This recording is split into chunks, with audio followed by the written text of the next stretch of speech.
परिस्थिति भयावह दिखाई दे सकती कि अब तो सब गया ऐसा लगेगा, लेकिन वो बहुत बड़े के हाथ में नियंत्रित है परिस्थिति। देखते देखते उस परिस्थिति का परिणाम निश्चिंत, निःशोक और निर्भय कर देने वाला हो जाएगा। भयभीत मत होना।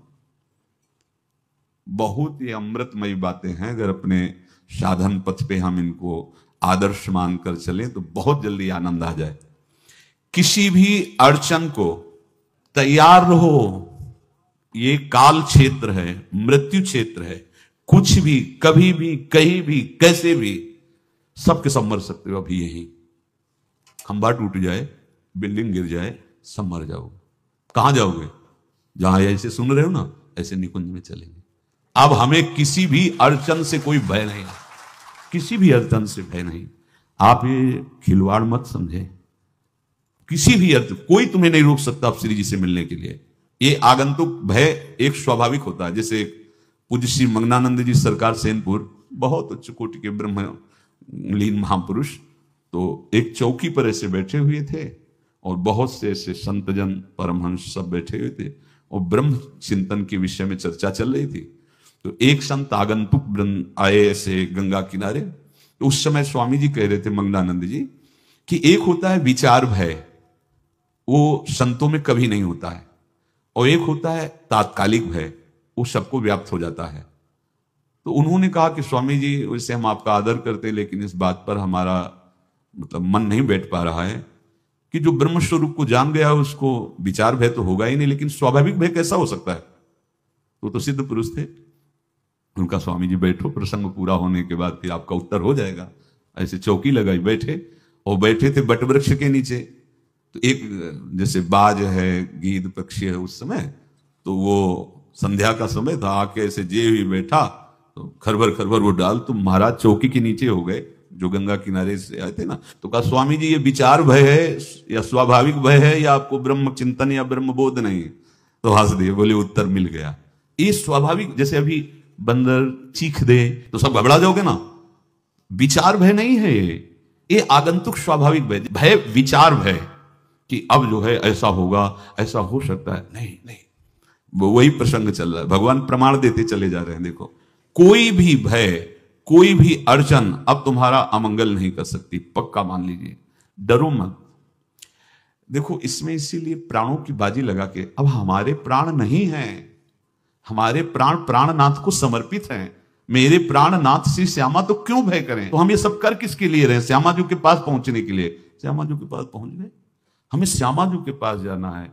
ये बिल्कुल छोटी मोटी बातें, अंदर ये जो सांसारिकता है, इसका त्याग करो। आप इस बात को समझो। गुरु गोविंद सिंह, लाखों की समाज बैठी हुई थी। उन्होंने कहा कि अगर तुम आजादी चाहते हो तो तुम्हें अपने प्राण देने पड़ेंगे हमें। खड़ा हो कोई व्यक्ति जो अपने प्राण देना चाहता है, मैं उसे आजादी, आजादी दो प्रकार की, प्राकृतिक आजादी और एक दिव्य आजादी, दोनों देने में समर्थ थे गुरु गोविंद सिंह। हाँ, ये सिखों के आचार्य हैं, बहुत ही अध्यात्म बल और शारीरिक बल से भी पुष्ट। एक खड़े हुए हिम्मत करके बोले, आ, गड़ासा हाथ में अंदर गए और ऐसा लगा कि उनकी गर्दन उतार दी गई और ऐसे रक्त प्रवाह सा नाली से बहा, जो सबको दिखाई दे रहा था। और कोई है? जब पता ही चल गया कि गर्दन उतारी जा रही, रक्त प्रवाह, वो कहते मुझे तुम रक्त दो, प्राण दो, मैं तुम्हें आजादी दूंगा। 2 3 4 5 अंदर ले जाते, ये आभास भी नहीं होने दिया कि वो जीवित है। 5 तैयार, पूरी सभा में 5 तैयार। बोले ये पंच प्राण प्यारे हैं भाई, इतने से एक एक से 1.25 लाख को परास्त कराऊं, देखना मेरा नाम गुरु गोविंद सिंह न धराऊं, यदि एक एक से 1.25 लाख को परास्त, क्योंकि प्राणों की बाजी समर्पित कर दी। अब क्या भय? माया से आजादी प्राप्त करने के लिए भयभीत होना तो बिल्कुल जीवन में छोड़ दो। विचार भय नहीं होना चाहिए, ये स्वाभाविक भय होगा। अभी कोई ऐसी आवाज आ जाए, वो ऐसे स्वाभाविक होता है, उस पर तर्क वितर्क नहीं किया जाता। विचार भय नहीं होना चाहिए। जानते हो, तुम्हारा जीवन, तुम्हारे प्राण, तुम्हारा शरीर हरि को समर्पित है और हरि के अधीन काल है, कुछ नहीं हो सकता, और जो कुछ होगा वो परम मंगल होगा। किसी भी अड़चन को भगवान के सौहार्द के सामने अड़चन मत मानना। हम अगर अड़चन को दूर करने का प्रयास करेंगे तो अड़चन हमें फंसा लेगी, अड़चन। और यदि भगवान पे विश्वास कर लिए तो वही अड़चन अर्चन बन जाएगी, उपासना बन जाएगी। मान लीजिए बात, मान लीजिए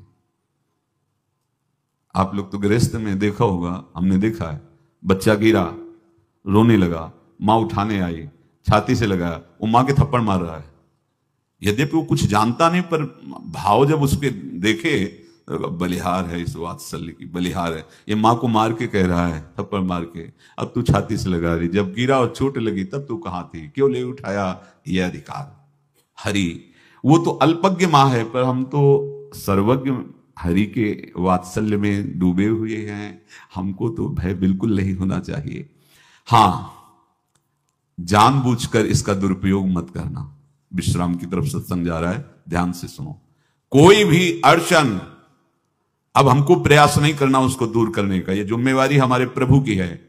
और प्रभु के ऊपर अगर आपने भरोसा दृढ़ कर लिया तो हर अड़चन अर्चन बन जाएगी, भगवान की पूजा बन जाएगी।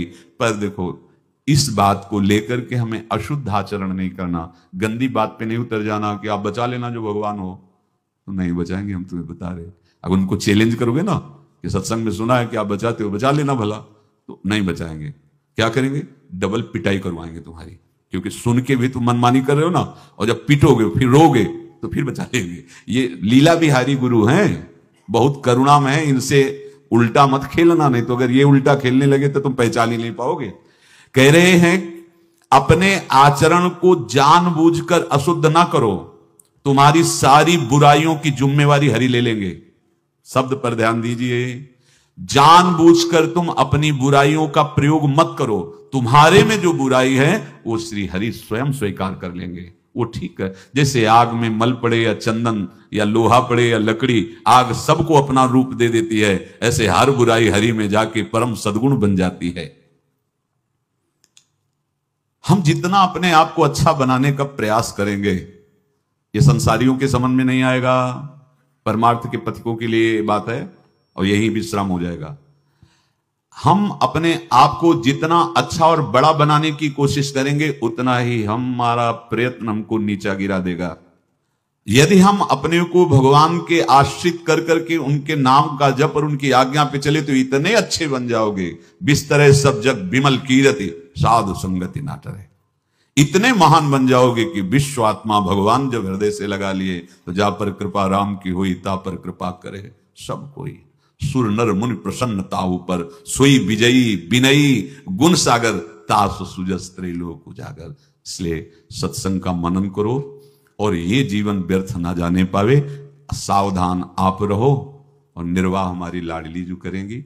और ये जन्म हम सबको लाडली जू की प्राप्ति के लिए मिला है, और पक्का पक्का विश्वास करो लाडली जू हमें मिलेंगी, पक्का विश्वास करो, इस पे संशय मत रखना। हम किसी साधन बल से नहीं कह रहे कि तुम्हें लाडली जू मिलेंगी, लाडली जू मिलेंगी उनकी कृपा से, उनके दुलार से, उनके आकर्षण से। अब हमारा निश्चय हो गया है कि लाडली जू बोले आपका, हम हमारा मतलब सबका।